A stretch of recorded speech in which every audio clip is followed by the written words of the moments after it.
एक मित्र ने बड़ा ही तर्कसंगत प्रश्न पूछा है। लंबा प्रश्न है। कहते हैं कि नमस्ते, मेरे कुछ प्रश्न हैं, आपसे साझा करता हूँ। माइंडफुलनेस का अभ्यास कैसे करें? प्रेजेंट मोमेंट में कैसे रहें? प्रेजेंट मोमेंट में अपने मन को कैसे स्थिर करें? कृपया करके जटिल ना बनाएं, सरल तरीके से समझाएं प्लीज़। क्या स्पिरिचुअलिटी का एक ही सूत्र है? तो और संतों ने स्पिरिचुअलिटी को इतना जटिल क्यों बनाया? वो तो डायरेक्ट ये कह सकते थे, लेकिन इसे डायरेक्ट कहने का काम ज़ेन फिलॉसफी ने किया। भारत में स्पिरिचुअलिटी को क्यों इतना जटिल बना दिया गया है? मैं कल एक जापानीज मॉन्क का प्रवचन सुन रहा था इंग्लिश में। उन्होंने स्पिरिचुअलिटी को एकदम सिंपल तरीके से व्याख्या की, सभी लोग समझ पाए। लेकिन भारत में उस जैसे चर्चा नहीं होती। क्यों हमें जटिल आध्यात्मिक विषयों में फंसाया जाता है? इस कारण तो लोग आध्यात्मिकता से दूर हो रहे हैं। स्पिरिचुअल विषय, माइंडफुल लिविंग, मन को समझने के बारे में, अपने भीतर परिवर्तन और जागरूकता के बारे में, अच्छा इंसान बनने के बारे में, इन विषयों पर बात होनी चाहिए। अगर लिविंग इन प्रेजेंट मोमेंट सब प्रॉब्लम्स का सॉल्यूशन है, तो आप ये हमसे डायरेक्ट क्यों नहीं कहते? प्लीज इस पर वीडियो बनाएं। ज़ेन फिलॉसफी की इन्होंने बात की। ज़ेन या ध्यान या ध्यान, यह भारत से चीन होते हुए जापान पहुंचा। जापान में इसको ज़ेन या झान कहा। ज़ेन बुद्ध की मूल शिक्षा का बिल्कुल ही रिफाइंड वर्जन है। यानी बुद्ध की मूल शिक्षा से जब हम निकलते हैं, रिफाइंड होते हैं, तो धीरे धीरे हम उस अवस्था में पहुंचते हैं जिसको ज़ेन कहते, ध्यान कहते। यह ध्यान जो है, ये ज़ेन जो है, यह डायरेक्ट पहुंचने वाली बात नहीं है जैसे हम आज हैं। इस बात को समझने की कोशिश करें और यह न सोचें कि ज़ेन फिलॉसफी जापान में सीधी सीधी बात की जाती है, भारत में संतों ने ऐसा क्यों नहीं किया। यह जो आप ज़ेन आज जापान में देखते हो, जब यह जापान में पहली बार यह विधि पहुंची, ध्यान विधि पहुंची, उस समय जापान के लोगों ने इसे स्वीकार नहीं किया। अगर आप इतिहास पढ़ेंगे तो जापान में जैसे भारत में या जैसे अन्य देशों में पूजा पद्धति की अपनी अपनी विधियां हैं। लोग अलग अलग प्रकार से अलग अलग संतों को मानते हैं, मजहबों को मानते हैं। उसी तरह से जापान में अग्नि की, सूर्य की पूजा की जाती थी, अभी भी की जाती है। लेकिन सभी लोग सूर्य की पूजा करते थे, अग्नि की पूजा करते थे, वही उनकी मान्यता थी। और जब जापान में यह विधि पहुंची तो उस समय बहुत विरोध हुआ। तो यह नहीं सोचना चाहिए कि जापान में बहुत शुरू से ही यही चल रहा है। आज जब वो विरोध दूर हो गया, आज जब लोगों के अंदर एवोल्यूशन हुआ, उनकी सोच बदली,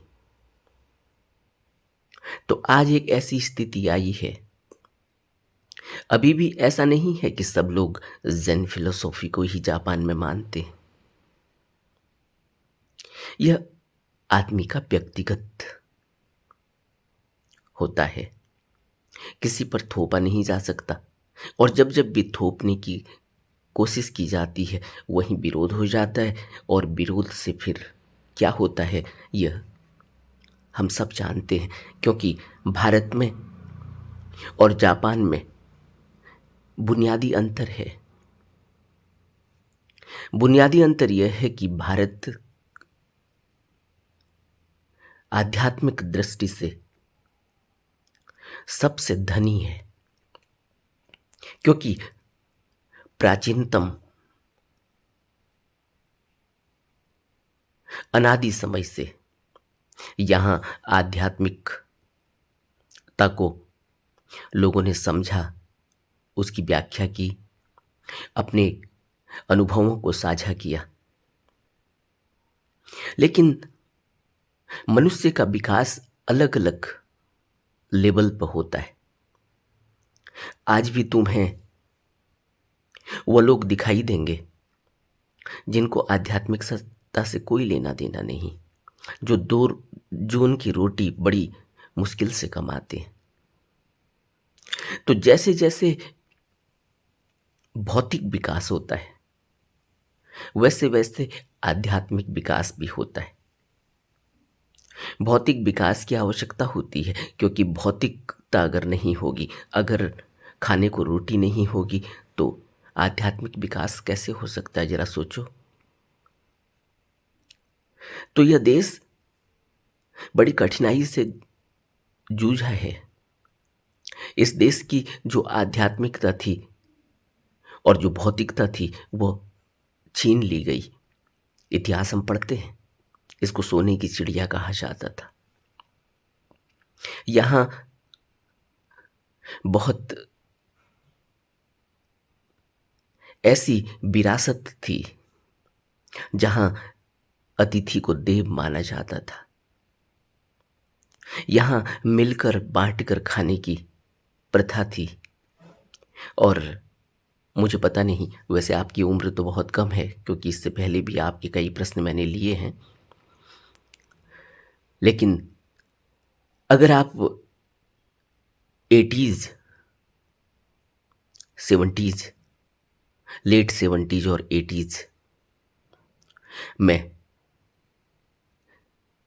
जो लोग वहाँ से गुजर कर आए हैं, उन लोगों के सामने बैठें, उन लोगों से मिलें, उन लोगों से पूछें, तो उस समय का जो कल्चर था, वहाँ भौतिकता नहीं थी, वहाँ धन की कमी थी, वहाँ भोजन की कमी थी, क्योंकि हम गुलामी से निकल कर आए हैं। और गुलामी से निकल कर आए हैं, और यह गुलामी इतनी लंबी रही कि हमारे पास कुछ बचा नहीं। हमारा सब लूटा जा चुका था, छीना जा चुका था। और गुलाम किसे किया जाता है? गुलाम जब किया जाता है तो उसकी सोच को उभरने नहीं दिया जाता, उस बुद्धि को, उस इंटेलेक्ट को उभरने नहीं दिया जाता। और तभी तो वो गुलाम बनेगा। कोई व्यक्ति गुलाम कब बनेगा? जब उसको दबा कर रखा जाएगा, जब उसकी सोच, जब उसकी फ्रीडम को, उसकी स्वतंत्रता को दबा दिया जाएगा, जब उसके शब्दों पर प्रतिबंध लगा दिया जाएगा। और यही तो हुआ था। इतिहास को हम पढ़ते हैं, और बहुत पुराने इतिहास पर मत जाएं। मुगल हमने पढ़ा, ब्रिटिश हमने पढ़ा। उस शासन में क्या हुआ था? उनकी अपनी सड़कें हुआ करती थी, उनके अपने जीने का तरीका हुआ करता था, और हमको बोझ, हमको गुलामों की तरह इस्तेमाल किया जाता था। आदमी बैल की तरह जोता जाता था। जब आदमी बैल की तरह जोता जा रहा हो, जब उसको दबाव में लाकर, उसको मारपीट करके, उसके घर को नष्ट करके उसका मजहब बदला जा रहा हो, उसकी सोच बदली जा रही हो, उसके जीवन जीने का तरीका बदला जा रहा हो। क्या हमने मुगल नहीं पढ़ा कि शाम तक आपको इतनी जनेऊ इकट्ठी करके लानी है? क्या मतलब होता था उसका? यानी जनेऊ समझते हैं? जनेऊ का अर्थ होता है जब यज्ञोपवीत होता है, जब कहते हैं कि कोई द्विज बनता है तो उसका यज्ञोपवीत संस्कार होता है। यानी वो ब्राह्मण है, वो द्विज बना है। जब उसको उसकी जनेऊ उतार कर उसका मजहब परिवर्तन किया जाता था, वो जनेऊ साम कर इतनी लेकर आनी है का क्या अर्थ था राजा का? कि इतने लोगों को उनके मजहब को बदल देना है, उनको गुलामों की तरह रखना है। इतिहास में मैं नहीं जाऊंगा अभी, लेकिन कहने का अर्थ मेरा यह है कि जब सोच दबा दी जाती है, जब कोई गुलामी से निकल कर आता है, जब किसी के पास खाने के लिए भोजन नहीं होता, उस आदमी को आध्यात्मिकता कैसे सिखाई जा सकती? आध्यात्मिकता के लिए स्वतंत्रता चाहिए।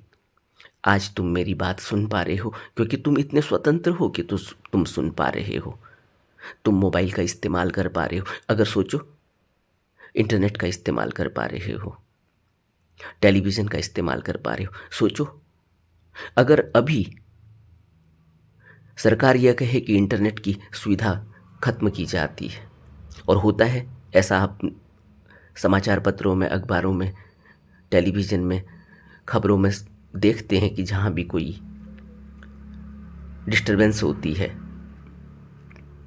जहाँ भी कोई एजिटेशन होता है, जहाँ भी कोई इस तरह की हरकतें होती है, वहाँ सरकार तुरंत इंटरनेट की सुविधा बंद कर देती है। वहाँ सोशल गैदरिंग, सोशल मीडिया और विचारों की स्वतंत्रता, बात करने की स्वतंत्रता, जुलूस, ये सब बंद कर दिए जाते हैं। इसका क्या मतलब होता है? इसका मतलब यह होता है कि अब तुम्हारी स्वतंत्रता को छीन लिया गया। आपने देखा कोरोना में आपकी स्वतंत्रता छीन ली गई, क्योंकि जब महामारी फैली तो आपको घर के अंदर जबरदस्ती बंद करवा दिया गया। वो सरकार की मजबूरी थी क्योंकि लोगों को बचाना था। लेकिन जब स्वतंत्रता छीन ली गई तब क्या हुआ, यह तो आपने देखा होगा, क्योंकि यह तो अभी पिछली 5-6 साल पुरानी बात है। तो जब स्वतंत्रता छीन जाती है तो आध्यात्मिकता नष्ट हो जाती है। गुलामी में आध्यात्मिकता कैसे पनपेगी? कोई बिरला ही गुलामी में आध्यात्मिक हो सकता है।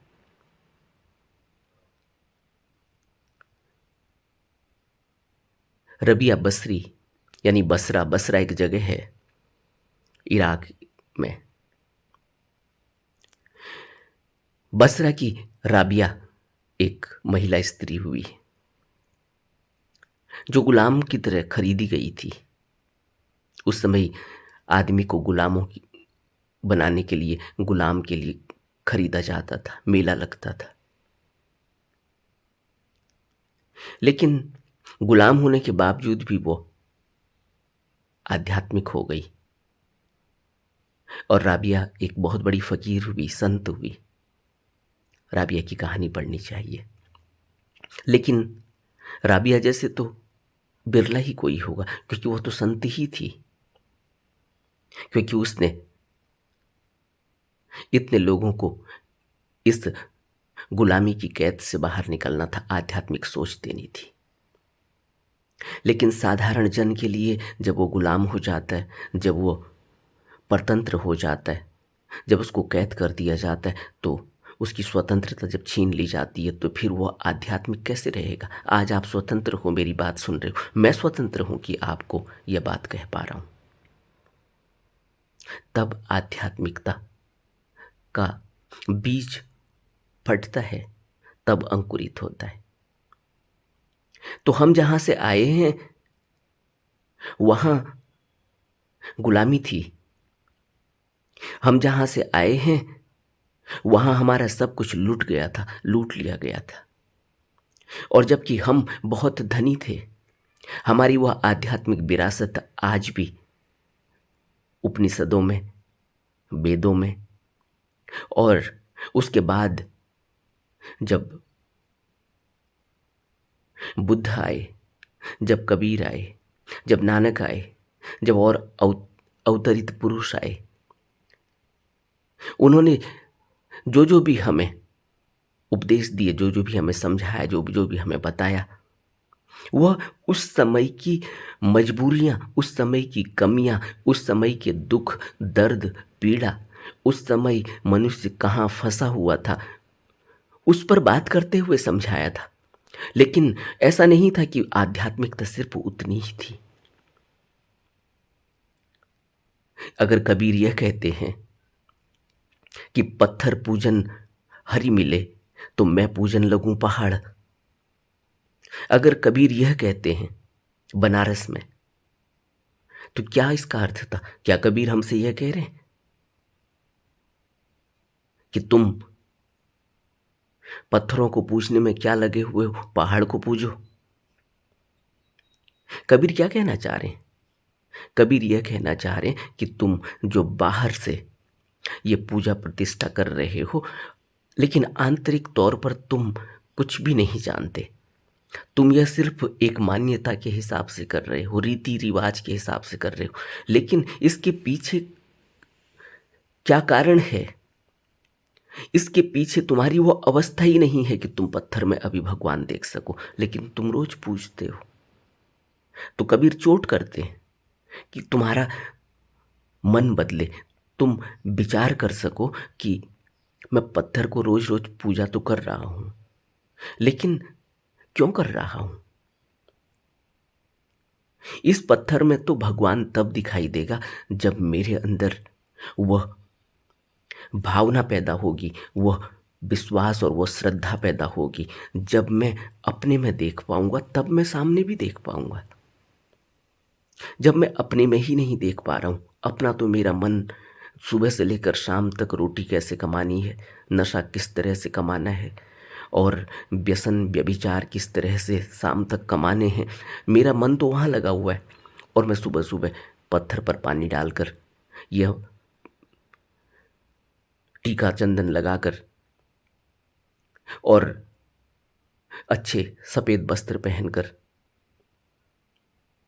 हाथ में पोथी और धार्मिक किताब लेकर यह कह रहा हूं कि मैं धार्मिक हो गया। लेकिन हकीकत क्या है? हकीकत यह है कि मैं एक व्यवसायी हूं। मैं अपने रोटी का गुजारा करने के लिए यह कर रहा हूं।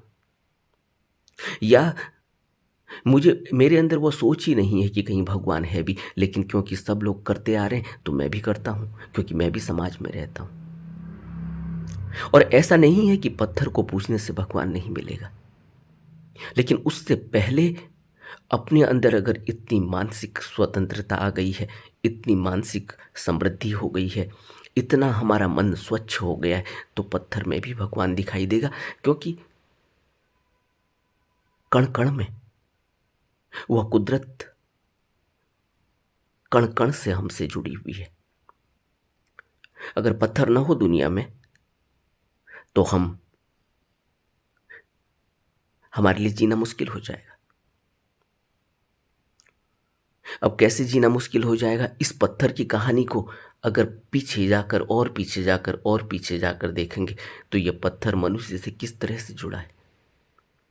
ऐसे ही जैसे हवा हमसे जुड़ी है।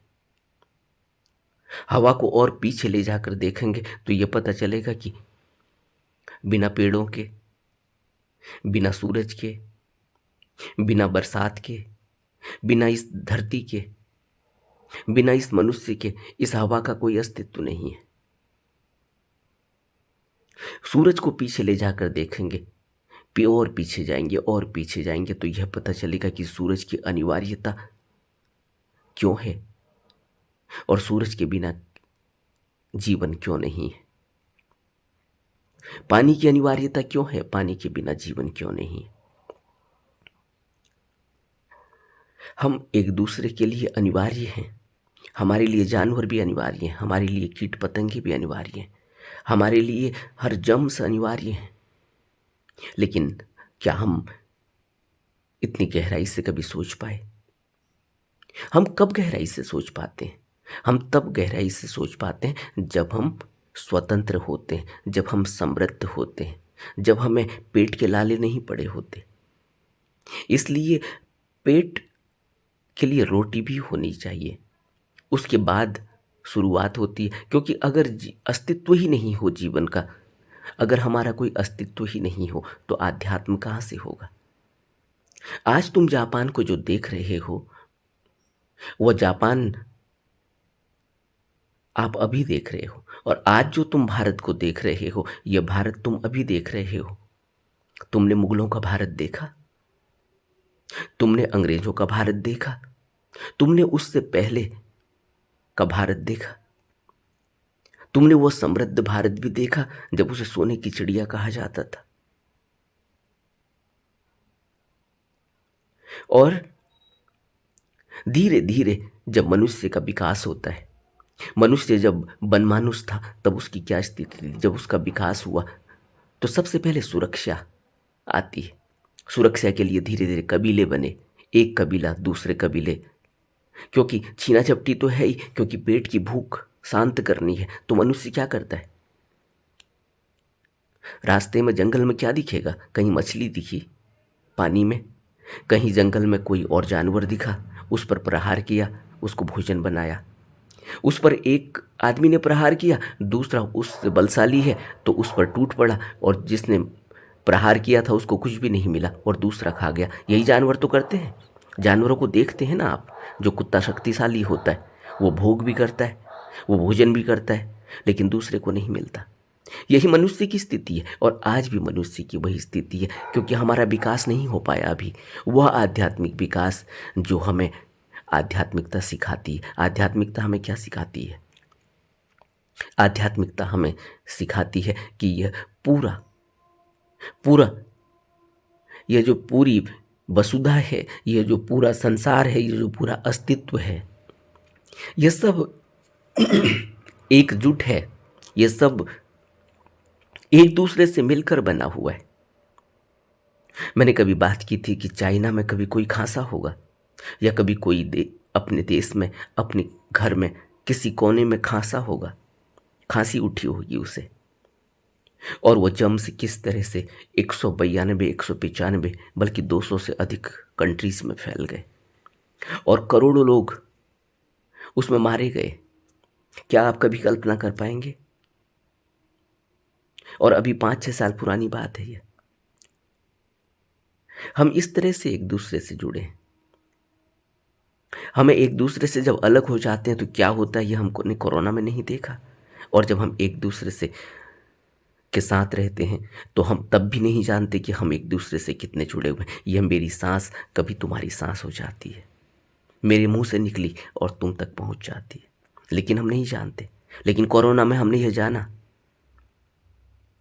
तो जब एक कबीला दूसरे कबीले के नज़दीक आता है तो संबंध भी बनते हैं, और जब अगर भूख हो, मारपीट हो, झगड़ा हो, छीनना हो, तो फिर कटु संबंध भी बनते हैं। और फिर इस तरह से हमने सुरक्षा की वजह से अलग अलग सेक्ट बनाए, अलग अलग कबीले बनाए। धीरे धीरे वो कबीले जाति में बदल गए, धीरे धीरे काम के हिसाब से जातियां बन गई, धीरे धीरे और संत आए, कुछ उनके फॉलोअर हुए, उन फॉलोअरों ने अपना एक कबीला बनाया, अपना एक सेक्ट बनाया, उनकी शिक्षाओं को अपने जीवन में उतारने की कोशिश की। फिर कोई दूसरा संत आया, उसकी शिक्षाओं को उसके अनुयायियों ने अपने जीवन में उतारने की कोशिश की। लेकिन मनुष्य की समृद्धि, मनुष्य का विकास उतना नहीं हुआ है। सब एक जैसे नहीं है, सबका मन अलग अलग तरीके से काम कर रहा है। मेरा मन अलग है, आपका मन अलग है, क्योंकि वासनाएं अलग अलग है, क्योंकि विकार अलग अलग है, उनकी इंटेंसिटी अलग अलग है। और इससे क्या होता है? इससे यह होता है कि एक मजहब के अनुयायी दूसरे मजहब के अनुयायी को छोटा बड़ा कहने लगे। फिर उनमें प्यार भी हुआ, उनमें झगड़ा भी हुआ, और आज भी यह चलता है। जबकि एक संत और दूसरा संत अलग अलग बात नहीं कह रहे, बात एक ही कह रहे हैं। जो उनके अनुयायी हैं, उनकी जो कमियां हैं, उनके हिसाब से उनको बताया जा रहा है। अगर कबीर वहाँ बनारस में ये कहते हैं कि अगर पत्थर पूजन हरि मिले तो मैं पूजन लगूं पहाड़, या मुसलमानों को यह संदेश दे रहे हैं कि अगर ऊंची ऊंची बाग देने से अगर खुदा सुनता है तो क्या वो खुदा बहरा है? ये क्या कहा जा रहा है? ये यह कहा जा रहा है कि तुम बाहरी रिचुअल्स में तो यह सब कर रहे हो, लेकिन आंतरिक अवस्था तुम्हारी नहीं बदलती। कबीर कोई झगड़ा थोड़ी करा रहे हैं हिंदू और मुसलमानों में, या हिंदुओं को इस तरह से ट्रीट कर रहे हैं, मुसलमानों को इस तरह से ट्रीट कर रहे हैं, ऐसा नहीं है। यह कहना चाह रहे हैं कि तुम बाहर से जो कुछ भी कर रहे हो इसको अपने जीवन में भी उतारो, आंतरिक रूप से भी इसको देखो। जब आंतरिक अवस्था बदलेगी तो बाहरी अवस्था भी बदलने लगेगी। फिर जो कुछ भी नियम संयम होगा वो नियम संयम तुम्हें आगे की ओर ले जाएगा। यह भारत और जापान की बात नहीं है, यह मनुष्य का स्वभाव है इस तरह का। अब बुद्ध आए, क्या बुद्ध ने अलग अलग बातें कही हैं? आज बुद्ध के अनुयायी कितने हो गए, उसमें कितने सेक्ट हो गए, उसमें कितनी प्रथाएं निकल गई। इसी तरह से प्रथाएं निकलती हैं। फिर वो प्रथाएं, अब बुद्ध की मूल शिक्षा तो एक ही है। बुद्ध से ही ज़ेन निकल कर आया, महाकाश्यप से ज़ेन फैला है, ज़ेन का आविष्कार हुआ, और महाकाश्यप बुद्ध के परम शिष्यों में से एक है। लेकिन बुद्ध की मूल शिक्षा तो महाकाश्यप ने वही सीखी थी जो बुद्ध ने सभी को बताई। तो महाकाश्यप ने अपनी उस अवस्था पर ज़ेन फैलाया है, क्योंकि महाकाश्यप उस अवस्था में पहुंचे। लेकिन बुद्ध की मूल शिक्षा वही है, लेकिन वह मूल है, वहीं से शुरुआत करनी होगी, तब ज़ेन तक पहुंचा जा सकता है। अगर कोई सोचे कि आज वो ज़ेन सीधे कर लेगा, सोचो तो जरा कितना मुश्किल है। ज़ेन, हम कह तो रहे हैं कि ज़ेन तो बहुत साधारण है, कुछ भी नहीं करना, live in the present moment रहना है, लेकिन कितना मुश्किल है प्रेजेंट में रहना। एक सेकंड के लिए हम प्रेजेंट में नहीं रह पा रहे। आज जो हमारे मन की स्थिति वो क्या है, और इस मन की स्थिति से हम सोचें कि हम ज़ेन सीधे कर लेंगे, हम सीधे live in the present moment रहेंगे। और बुद्ध की मूल शिक्षा है कि तुम सांसों पर पहले मन को टिकाओ, पहले मन को पैना बनाओ, उसको शार्प करो, उसको सीधा करो, उसको रोकने की कोशिश करो, उसको स्थिर करो। और सबसे आसान काम है यह कि सांस अपने से चल रही है। तुम अगर लेने वाले होगे, तुम तो रात में सो जाओगे, सांस लोगे नहीं, तो फिर कहाँ से live in the present moment में रहोगे? तुम अगर लेने वाले होगे, तुम तो पैसे गिनने में भूल जाओगे कि सांस भी चल रही है, सांस लेना ही भूल जाओगे तो मौत हो जाएगी। इसलिए सांस तो अपने से चल रही है। इस अपने से चलती हुई सांस पर पहले मन को स्थिर करो। यह तो बुद्ध ने 2800 साल पहले कहा, और आज मन 2800 साल पुराना मन कैसा रहा होगा जरा सोचो। आज मन और आज विज्ञान ने कितनी तरक्की कर ली। जितनी विज्ञान तेजी से दौड़ रहा है, उड़ रहा है, वैसे ही मन उससे ज़्यादा तेजी से उड़ रहा है। इस तेजी से उड़ते हुए मन को अब कैथारसिस की आवश्यकता है। इसको अब रेचन चाहिए। इसको अगर हम सीधे ज़ेन में लगाएंगे तो क्या सोच रहे हैं आपकी ज़ेन हो जाएगा? तो देखना पड़ेगा कि आपका मन कैसा है। ये पर्सन टू पर्सन है। अगर आपको लगता है कि आप ज़ेन कर सकते हो तो आपको मुबारक है, आप ज़ेन में आगे बढ़िए। लेकिन एक व्यक्ति जिसको अभी लाले पड़े हुए हैं भोजन के, उस आदमी को तुम कहो कि ज़ेन करो, live in the present moment रहो, अपने काम पर ध्यान दो, काम को बड़े फोकस करके करो, थोड़ा स्लो करो। थोड़ा स्लो करेगा तो उसको नौकरी ही नहीं मिलेगी। नौकरी में तो तुरंत क्विक रिस्पॉन्स चाहिए। आपका मेल आया और आपने मेल डाइवर्ट कर दी। आपको कॉल आया, आपने तुरंत उठाया। अब लिव इन द प्रेजेंट में रहोगे तो काम को स्लो करना पड़ेगा, और जब काम को स्लो करोगे तो मशीन तेज चल रही है, उतनी तेजी से तुम्हें उतना फोकस बनाना पड़ेगा। नहीं करोगे तो क्या होगा? और आज कैसा आदमी चाहिए नौकरी में? तो हम कहाँ हैं, ये पर्सन टू पर्सन है। इसको आप ऐसा नहीं कह सकते कि जापान में ज़ेन चल रहा है तो भारत में इतना क्यों। भारत की स्थिति को देखें, परिस्थिति को देखें, भारत के सेक्ट्स को देखें, भारत के मजहबों को देखें, भारत की जाति प्रथाओं को देखें, भारत में जिस तरह से रीति रिवाज चल रहे हैं, संस्कृति चल रही है, सभ्यता चल रही है, उसको देखें। उस संस्कृति सभ्यता से, उन रीति रिवाजों से इतना इन सब जंजालों से निकल के बाहर आना होता है, तब ज़ेन हो पाता है। और ये कब निकलेगा आदमी? जब वो मानसिक रूप से परिपक्व हो जाएगा, जब वो स्वतंत्र हो जाएगा, जब उसके अंदर अपने मन को समझने की ताकत आ जाएगी, जब वो सुरक्षित हो जाएगा, जब वो इस अवस्था में हो जाएगा जहां उसे लगेगा कि अब वो स्वतंत्र है। अब यहां तो क्या स्थिति है आज भारत की? इतनी जातियां क्यों बनी, इतने सेक्ट्स क्यों बने? उसके पीछे सुरक्षा ही तो कारण है।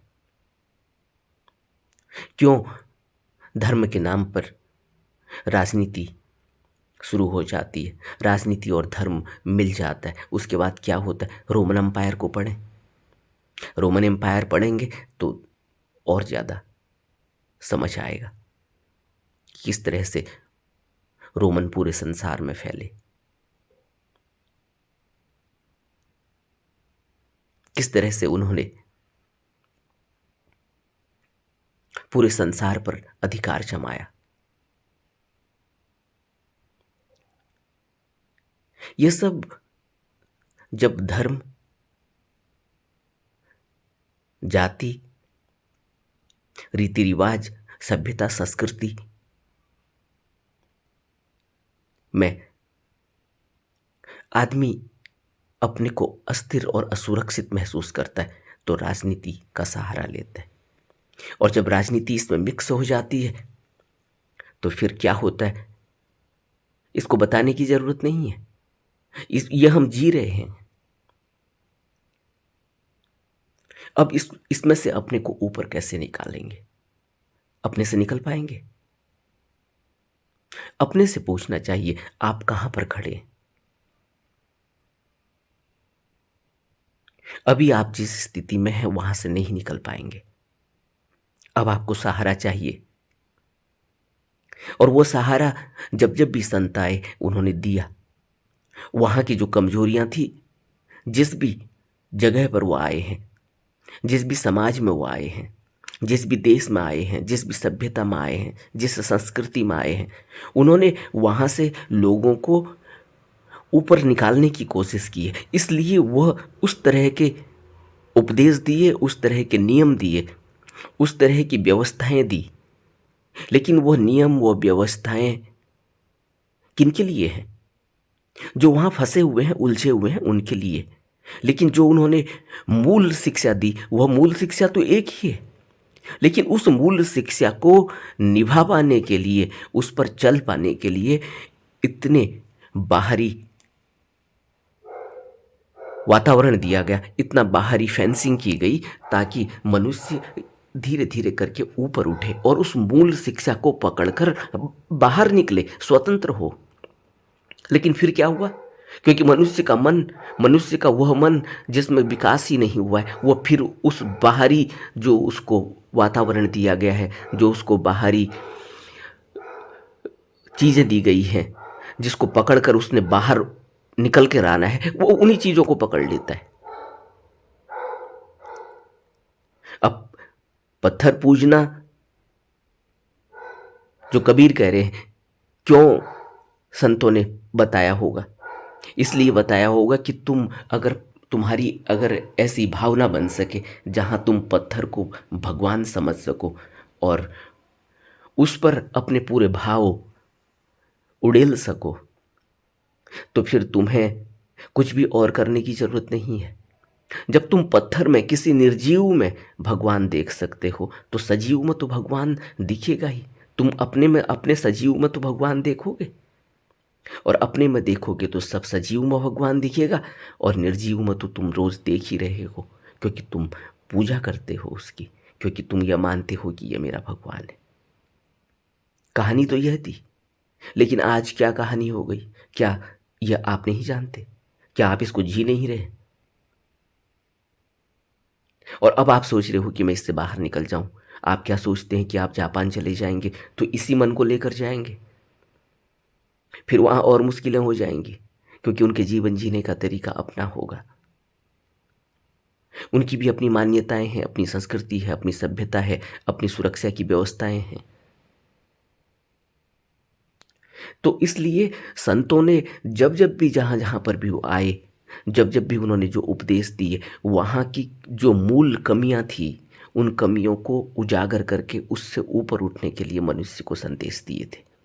लेकिन जो दिया था वह उतना ही नहीं था। अब बुद्ध कहते हैं कि मैं जो कह रहा हूं वह इतना ही नहीं है।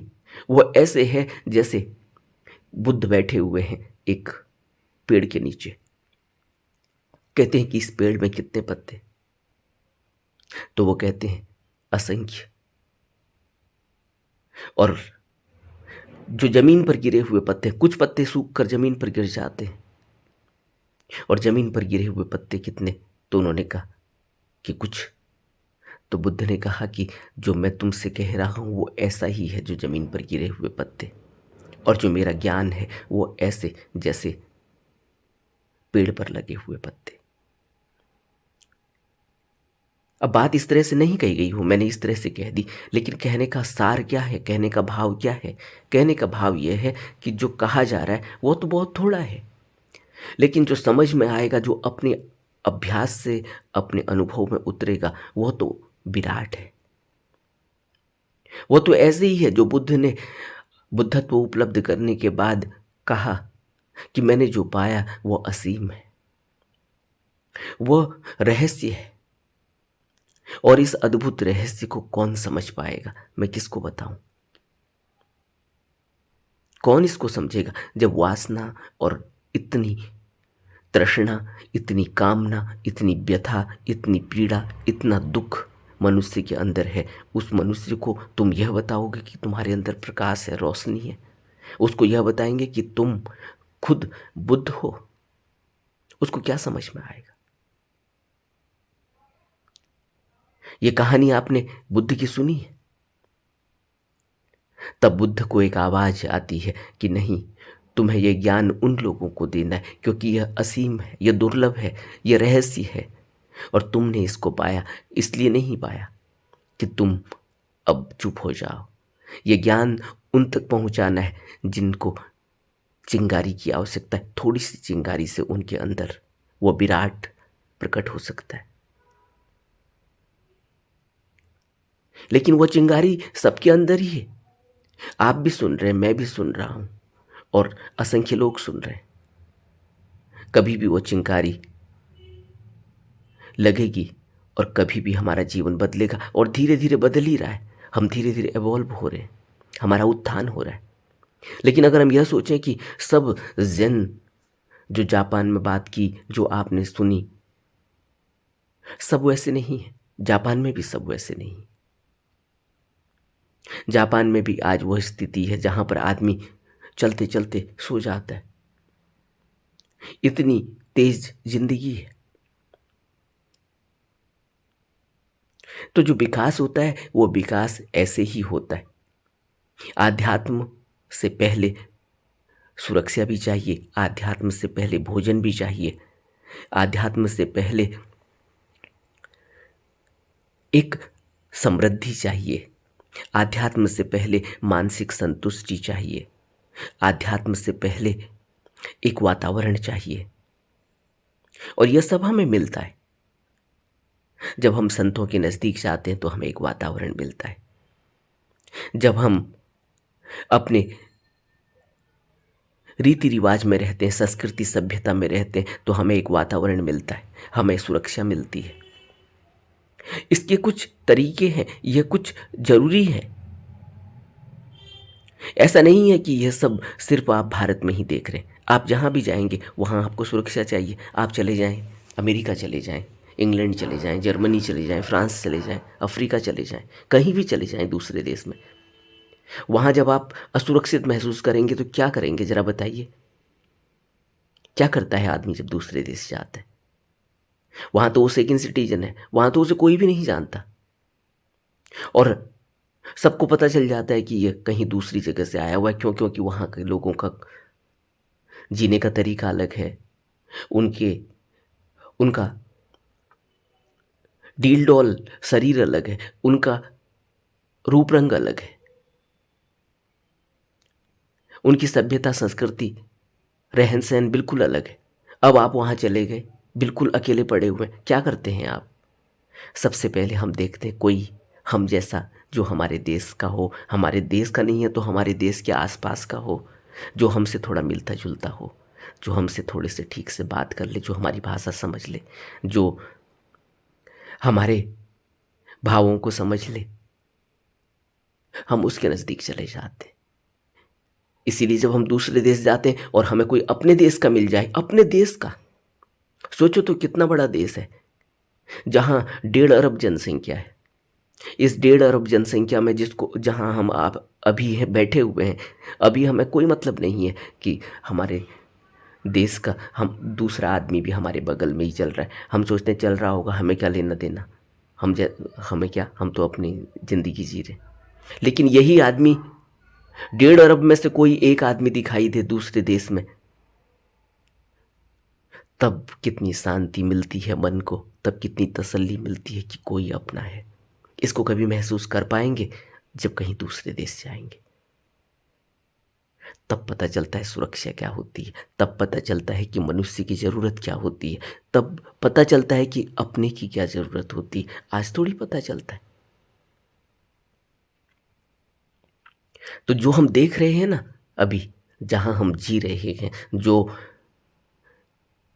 जिस कुटुंब, ये कुटुंब है एक देश, इसमें अलग अलग तरीके के लोग हैं, अलग अलग जाति है, प्रथाएं हैं, सभ्यता संस्कृति समाज सब अलग अलग है, उसके बावजूद भी मनुष्य है। हम इतना समझ पाएँ कि हम सबकी भावनाओं की कद्र कर पाएँ, हम इतना समझ पाएँ कि सब हमारे हैं, हम इतना समझ पाएँ कि हम इनकी वजह से सुरक्षित हैं, तब हम आध्यात्मिकता को समझ पाएंगे, तब हम आध्यात्मिक रास्ते पर चल पाएंगे, तब हम इस मन को नियंत्रित करने के लिए जो अभ्यास, मूल अभ्यास बताया, वो बुद्ध ने ही नहीं बताया, वो मूल अभ्यास तो अनादि समय से चल रहा है। और वो बुद्ध ने स्वयं भी कहा कि जो मैं कह रहा हूँ ये कोई नया थोड़ी कह रहा हूँ, ये मेरे से पहले भी बुद्धों ने कहा है।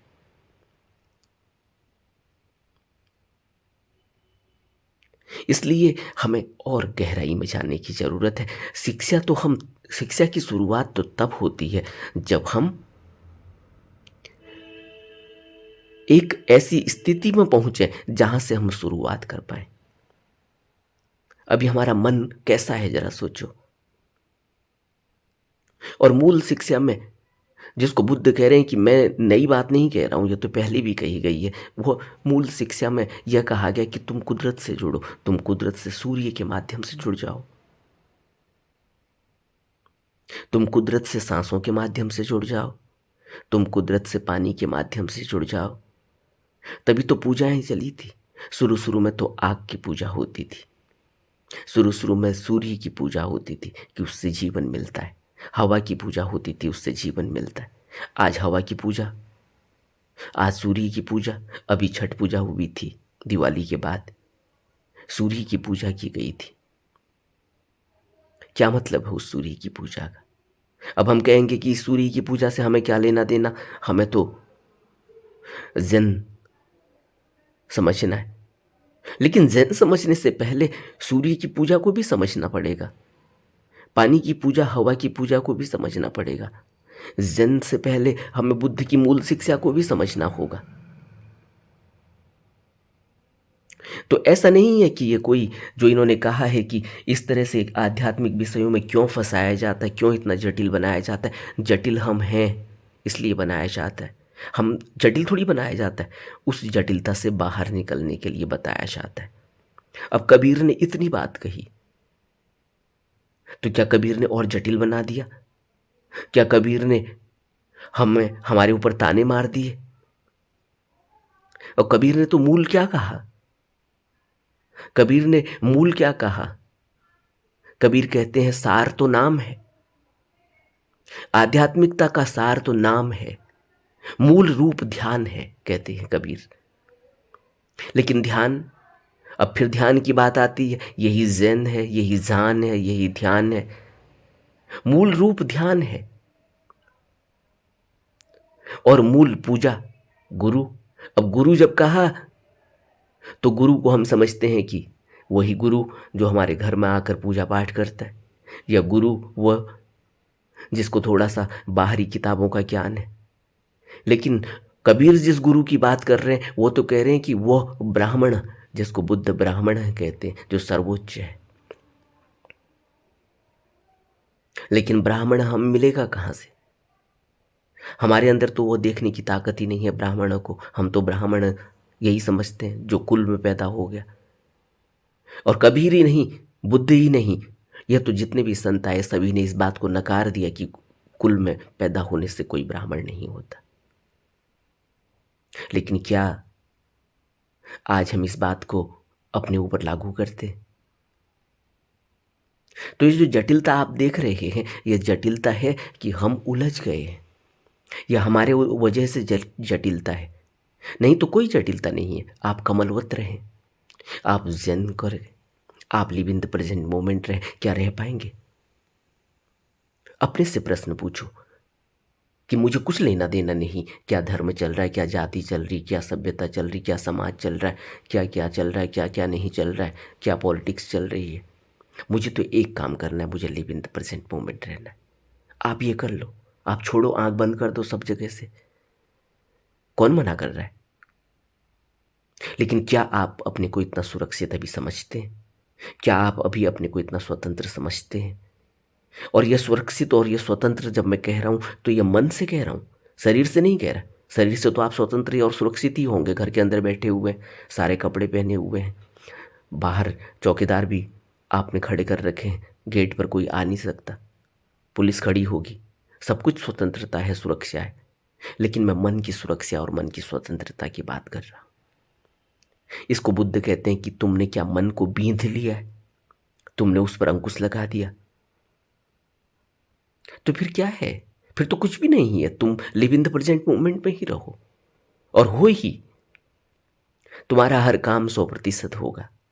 तुम live in the present moment रहोगे तो तुम हवा को भी महसूस कर पाओगे, तुम पानी को भी महसूस कर पाओगे, तुम स्वाद को भी महसूस कर पाओगे, तुम जो आंख से देखोगे उसको पूरी तरह से जी पाओगे, भोग पाओगे, तुम जो भोजन करोगे उसको भी पूरी तरह से भोग पाओगे। इसीलिए तो संतों को भोक्ता कहा गया। ये प्रश्न भी किसी ने पूछा था कि उनको वो भोग, परम भोग करते हैं। परम भोग क्या होता है? यही परम भोग होता है कि वो live in the present moment में है, वो पूरा स्वाद ले रहे हैं। और हमें तो कुछ पता ही नहीं चलता, हम तो जानवरों की तरह पशुवत खा रहे हैं। जैसे जानवर को भोजन दे तो वो तुरंत इतनी तेजी से वो खत्म करता है, उसे लगता है कि फिर मिले न मिले या हटा ले, छीन ले, कोई दूसरा आ जाए, वो फटाफट अंदर कर लेना चाहता है, फिर बाद में आराम से जुगाली करता है बैठ के। क्या आपने किसी पशु को नहीं देखा जुगाली करते हुए? और हम क्या कर रहे हैं? तो हम जहां हैं, संत तो हमें यहां से निकालने के लिए आए, इसलिए उन्होंने जब जब भी वो आए, उस समय की प्रथाएं, उस समय की सभ्यताएं, उस समय की परिस्थितियां अलग थी। उन परिस्थिति, सभ्यता और वातावरण के हिसाब से उन्होंने मनुष्य को निकालने के लिए उस तरह के संदेश दिए, लेकिन मूल संदेश में कोई बदलाव नहीं है। आज जो मजहबों के नाम पर तुम इतना खून खराबा देखते हो, इन मजहबों की नींव, अगर उस नींव के पत्थर को कभी जाकर देखें, कभी वो महसूस हो सके अपने अंदर। नींव का पत्थर जब मैं कह रहा हूं तो ऐसा नहीं है कि किसी मंदिर में जाकर उसके नींव के पत्थर को खोजना है। नींव के पत्थर यानी जब उस यह मंदिर किस भावना से बना है, यह भावना जब अपने अंदर प्रकट होगी, जब पैदा होगी, जब वह उपदेश, वह संत, वह अवतरित पुरुष का जो संदेश है, मूल संदेश, उसको अगर कभी महसूस कर पाएंगे तो यह पाएंगे कि किसी भी मजहब का मूल संदेश अलग नहीं है, एक ही है, और वो सिर्फ प्यार है। इसीलिए तो क्राइस्ट ने कहा love is God, God is love. और नफरत के नाम से, एक दूसरे की निंदा और चुगली के नाम से, द्वेष और क्रोध और नफरत से अगर हम यह सोचते हैं कि हम आध्यात्मिक हैं, तो हम नहीं हैं, और हम अपने को धोखा दे रहे हैं, और इससे हम अपना ही विनाश कर रहे हैं, और अपने को जन्मों जन्मों तक इस भवचक्र में फंसा रहे हैं। इससे कुछ नहीं मिलेगा, और भी नरकों की यात्रा हो जाएगी। नरकों की यात्रा तो यही है, इस भवचक्र में फंसेंगे तो नरक ही भोगना है। नरक से ऊपर उठने के लिए तो सबसे ऊपर उठना होगा। तो आज हम जो समझ रहे हैं, इसलिए नहीं समझ पा रहे हैं क्योंकि अभी हम बहुत बाहर से देख रहे हैं। अभी हमारे अंदर, हमारे मन से वो धुंधलापन हटा नहीं है। इसलिए हमें यह लगता है कि भारत में यह हो रहा है तो जापान में यह हो रहा है तो दूसरी जगह यह हो रहा है। ये इतना इतना क्रिटिकल क्यों बना दिया, ये इतना जटिल क्यों बना दिया, ये सिंपल तरीके से क्यों नहीं समझाया। सिंपल तो बुद्ध ने कहा नहीं, अत्तो दीपो भव। सबसे सिंपल है, तुम अपने दीपक बनो, तुम अपना दीपक खोजो। हम दीपक अपना खोज पा रहे हैं? हमें जरा सा भी परेशानी होती है, हम तुरंत किसी ओझे के पास चले जाते हैं। कोई कहेगा कोई तागा बांध लो, कोई कहेगा ताबीज़ बांध लो, कोई कहेगा ये कर लो। हम क्या कर रहे हैं? जरा सा भी दिक्कत होती है, जरा सा भी परेशानी होती है, हम तुरंत मंदिर में जाकर, वहाँ जाकर एक कुछ पंडित को प्रसाद ले जाते हैं, वहाँ कुछ चढ़ावा चढ़ा देते हैं और फिर कहते हैं कि अब हमारी मनोकामना पूरी होनी चाहिए। बात मनोकामना की है, हमें क्या लेना देना live in the present moment से। जरा सा भी दुख हो, मन में तरह तरह के संशय, तरह तरह की बातें उठ पड़ती है। हम कौन सा जीवन जी रहे? अपनी तरफ देखना चाहिए। ये नहीं देखना चाहिए कि यह संतों ने कुछ गलत कर दिया। संत को हम कहाँ समझेंगे अभी? बुद्ध को अभी हम कहाँ समझेंगे? अभी हम मंदिर को कहाँ समझेंगे? मस्जिद को कहाँ समझेंगे? गुरुद्वारा और चर्च को कहाँ समझेंगे? क्योंकि हम तो भेद देख रहे हैं, हमें दो दिखाई दे रहे हैं, हमें अलग अलग दिखाई दे रहे हैं। क्यों बुद्ध करुणा कह रहे हैं, दया कह रहे हैं? क्यों बुद्ध कह रहे हैं उस शिखर पर आओ? धम्मपद में कहते हैं उस शिखर पर आओ जिस शिखर से तुम्हें जो दिखाई देगा वो बिल्कुल अलग होगा।